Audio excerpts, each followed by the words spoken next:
My name is Steve. I'm turning 46 this year. I work in sales at the American branch of a Spanish electronics manufacturer. I've always enjoyed my job, where I can use my Spanish skills that I've been good at since my school days. It's fun and very rewarding. When I was younger, I spent about 3 years assigned to our headquarters in Spain, and I've been back several times for training and business trips. Because of my busy life, I never had time for romance, and without many chances to meet someone, I remained single well past 45. But last year, fate stepped in. On my way back from visiting a client, as I was walking down the main street in front of the station, a tall man walking in front of me suddenly collapsed. He was clutching his abdomen in pain and groaning.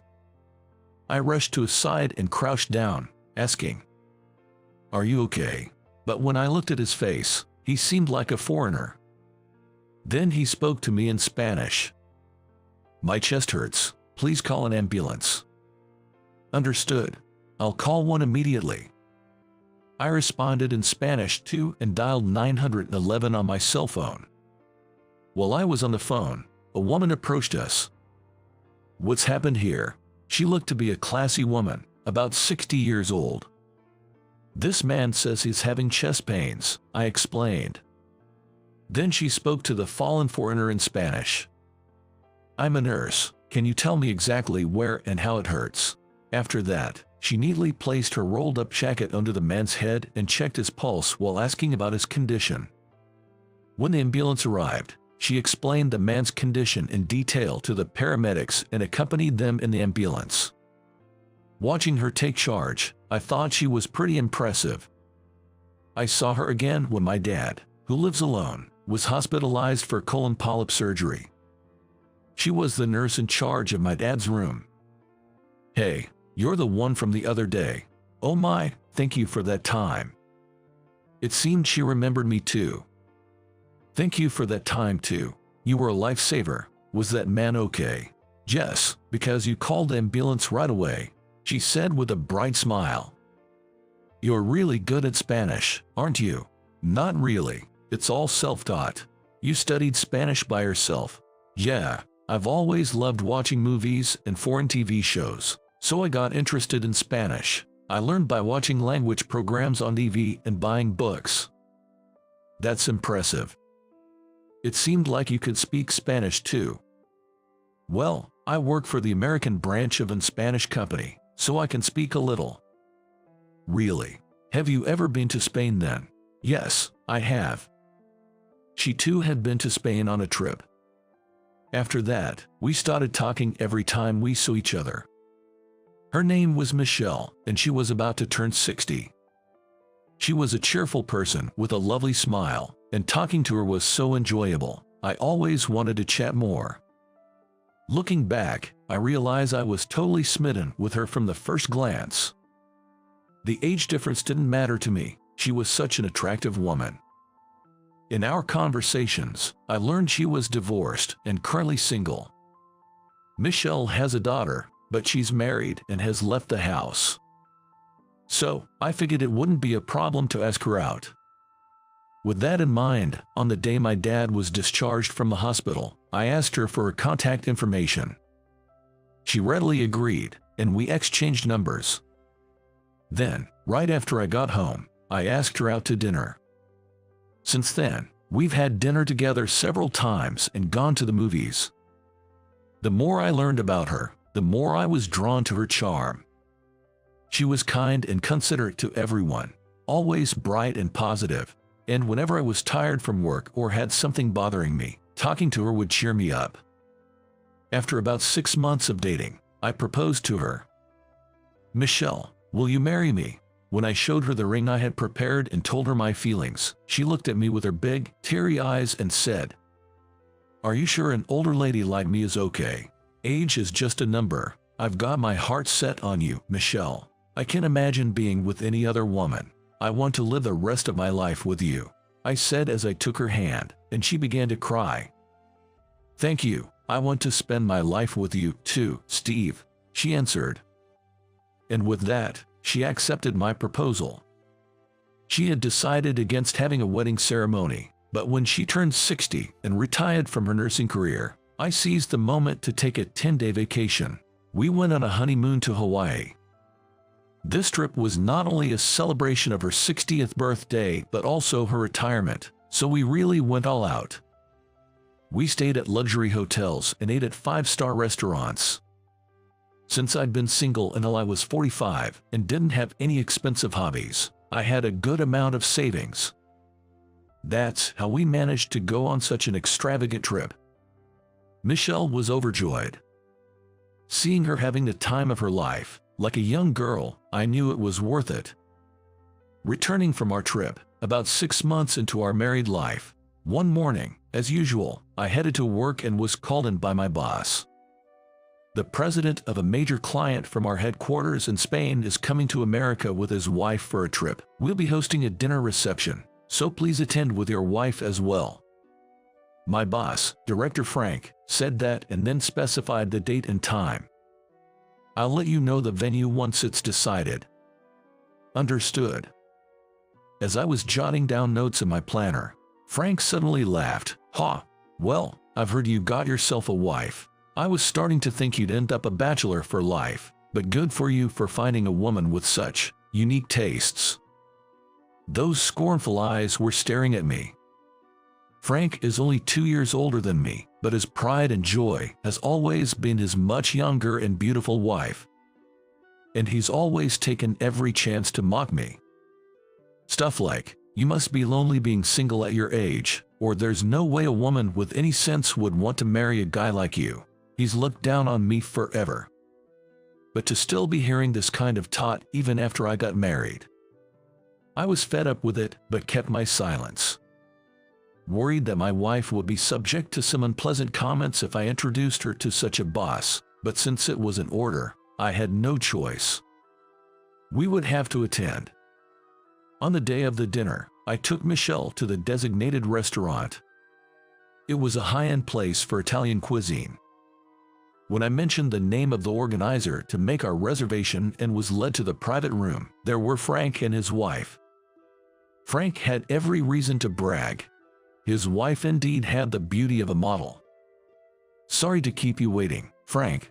As I greeted him, my boss Frank looked over his wife, who stood behind him, and said, "Steve, why did you bring your mom along? I thought the deal was you'd bring your wife." Hearing that, I felt my blood boil. Frank had a spiteful smirk at the corner of his mouth. He probably knew exactly what he was doing, saying it on purpose. Harassment like this is almost a form of art. "That's not my mother. Let me introduce to you. This is my wife, Michelle. Michelle, this is my boss, Director Frank." "Oh, my apologies. You're his wife. I mistook you for his mother because of your distinguished appearance." Frank continued with such rude remarks. Glancing over, I noticed that Michelle was giving a strained smile while remaining silent. She was forcing a laugh, but I bet it was hurting her on the inside. I couldn't forgive Frank for hurting my wife. If he dared to say something that insulting again, I resolved to hit back hard next time. After a while, our client from the headquarters, Richard, showed up with a young employee as his guide. "Nice to meet you. I'm Richard. Excuse me, but my wife Emma is currently in the restroom, so I'll introduce you to her shortly." Richard said that in Spanish. Frank and his wife, as well as Michelle and I, all introduced ourselves in Spanish. It seemed like Frank's wife wasn't very good at Spanish. Apart from stating her name, she barely spoke, and whenever Richard asked her something, Frank answered for her. In contrast, Michelle, whose Spanish was fluent, was happily chatting with Richard. Seeing this, Frank and his wife looked displeased. "Anyway, Steve, how did you get up the nerve to marry a woman so much older than you?" Frank started speaking in English abruptly. "No matter how well she speaks Spanish, what's so good about a lady that looks her age? Everyone knows younger women are preferable. Or maybe you've got a thing for older women. How old is she, anyway?" Frank was speaking his mind without restraint. Indeed, Michelle did look her age at 60, and certainly didn't look young. But she had a beauty that comes with age, and her personality was wonderful. That's why I fell for her. To have her ridiculed with such harsh words, it felt like a complete denial of my love for my wife. "Boss, don't you think that's incredibly rude?" I said, my fist clenched and shaking. "What? You're going to talk back to me, your boss?" Frank said with a smirk. Richard, who didn't understand English, looked puzzled. "There are things you can and cannot say, even as a boss. He can say whatever he wants about me. I've been ready for it since I married you," Michelle said as she tugged at my sleeve. That's when it happened. The private room's door opened, and a foreign woman escorted by an employee came in. "Emma, over here, everyone, let me introduce you to my wife, Emma," Richard said, standing up. Emma was a tall woman, around 60 years old. When she took the seat next to Richard, she glared at Frank and began speaking in fluent English. I heard what was being said. "I am very displeased right now. Apologize to them immediately," she demanded sternly, leaving Frank open-mouthed and frozen. "I'm also 9 years older than Richard. What's so wrong with a wife being older than her husband? The notion that a woman needs to be younger to be appreciated is repulsive to me." Emma was fuming. Frank turned as white as a ghost. In a panic, he bowed his head to Emma. "I'm terribly sorry. Not to me. Apologize to him and her," Emma said, still angry. Then Frank turned to me and my wife and bowed deeply. "Steve, and to your wife, I'm terribly sorry for my rudeness. Please forgive me." Unaware of the situation, Emma told the whole conversation to Richard in Spanish. Richard's face turned red with anger.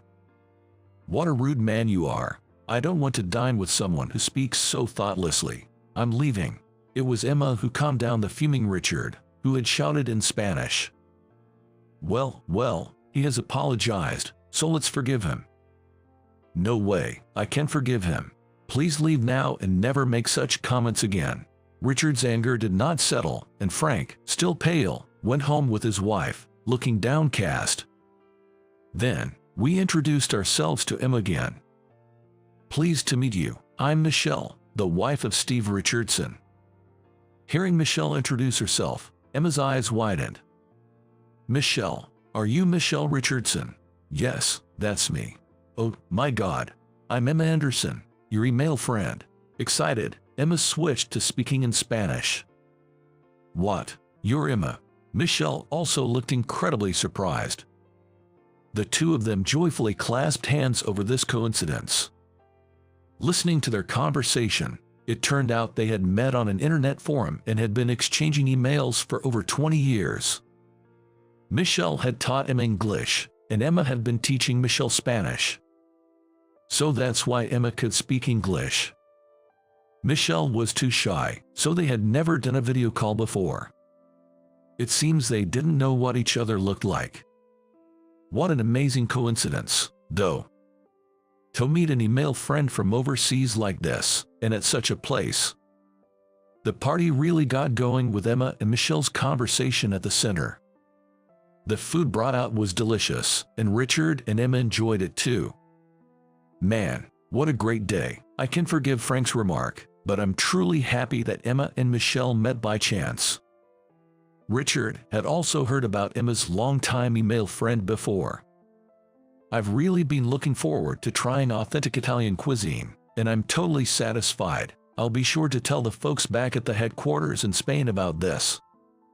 After the meal, saying this, Richard left with Emma. It seems the dinner was a success.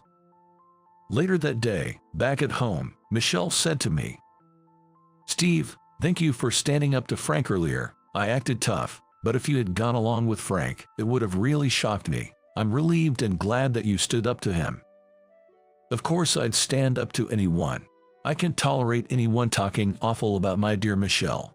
But, Michelle, you said you were prepared for this when we got together. I had no idea you felt that way. Gotta admit, it was a bit of a shock. But we have a 14-year age gap. I don't exactly look young, and to outsiders, our age difference is pretty obvious, right? I was braced for some remarks, It was a relief that your parents didn't object and were supportive of our marriage. So that's what it was. You needed that kind of resolve to marry me. Still, thanks for marrying me, Michelle. Don't mention it. The happiness I feel being with you makes all that trivial. Michelle said this with a bright smile. Seeing her smile, I fell even deeper in love with her. A few days after Richard returned to Spain, my company called to say a major deal with his company had gone through. Richard had made a point of sending his regards to me. Apparently, Richard had also reported Frank's nasty comments to the headquarters, and as a result, Frank got demoted to a regular employee. And in his place, I was promoted to department head, effectively reversing our positions. Since that day, Frank stopped making condescending remarks towards me. He became utterly submissive, and seeing him bow was incredibly satisfying. Michelle and Emma continued to exchange emails and calls, staying good friends. It looks like Michelle is now planning a trip to Barcelona where Emma lives. Watching her talk excitedly about it, I want to protect that smile for as long as I can. I want to make her happy. That's what I thought.